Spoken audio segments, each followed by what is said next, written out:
Bonjour, nous sommes ici à Bangkok à 2 jours du départ.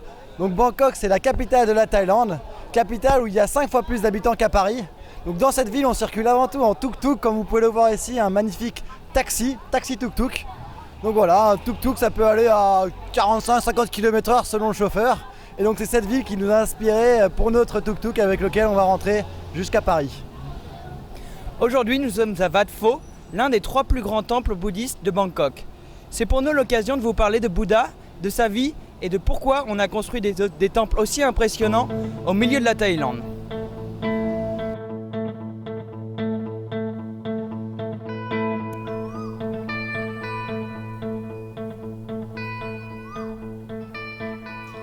Bouddha est né 500 ans avant Jésus-Christ dans les montagnes du nord de l'Inde. C'était un prince. Il n'a pas quitté son palais avant ses 21 ans. Mais un jour, il a décidé d'être un ermite. Mais en fait, c'est quoi un ermite ? Un ermite, Tanguy. Un ermite, c'est une personne qui décide de partir vivre seul dans la nature et réfléchir au sens qu'il veut donner à sa vie. Tout simplement. Merci Lorraine. Je t'en prie, Tanguy. Ici, c'est 2 gardiens qui protègent le temple. Un qui est gentil et qui veut bien que vous entriez, et un qui est un peu méfiant et il faut vous inquiéter.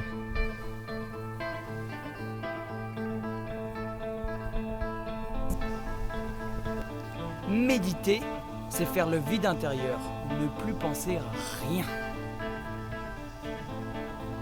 Un jour, assis au pied d'un arbre, Bouddha a atteint le paradis des bouddhistes, le nirvana. Les bouddhistes croient en la réincarnation. Alors la réincarnation, c'est d'avoir une nouvelle vie après sa vie.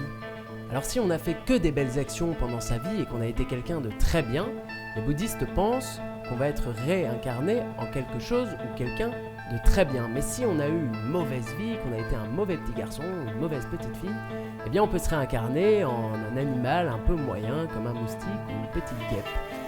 La seule façon d'arrêter de revivre systématiquement, c'est d'atteindre ce que Tanguy vous racontait tout à l'heure, le nirvana, ça veut dire le paradis des bouddhistes.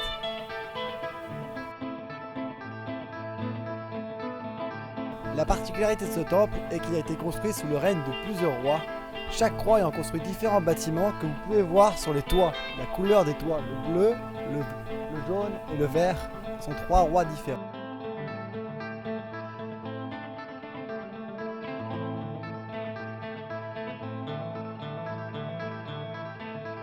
Pour entrer dans un temple bouddhiste, on est obligé de retirer ses chaussures. Comme ceci, comme cela. Nous voilà dans l'enceinte qui accueille le Bouddha couché. Celui-ci fait 46 mètres de long, qui fait de lui le plus grand Bouddha de Thaïlande. Et comme vous pouvez le remarquer, le Bouddha aussi a enlevé ses chaussures.